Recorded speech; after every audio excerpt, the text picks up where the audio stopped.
ఢిల్లీలో భారీ అగ్ని ప్రమాదం, 21 మంది మృతి, 30కి పైగా మందికి గాయాలు. దేశ రాజధాని ఢిల్లీలోని ఓ హోటల్లో ఘోర అగ్ని ప్రమాదం చోటు చేసుకుంది. అగ్ని ప్రమాదం కారణంగా 21 మంది చనిపోగా 20 మందికి పైగా తీవ్రంగా గాయపడ్డారు.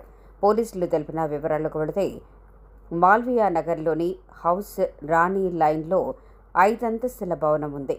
భవనం బేస్మెంట్లో లెమన్ గ్రీన్ రెస్టారెంట్ ఉంది. బుధవారం ఉదయం 8 గంటల ప్రాంతంలో రెస్టారెంట్లో అగ్ని ప్రమాదం చోటు చేసుకుంది.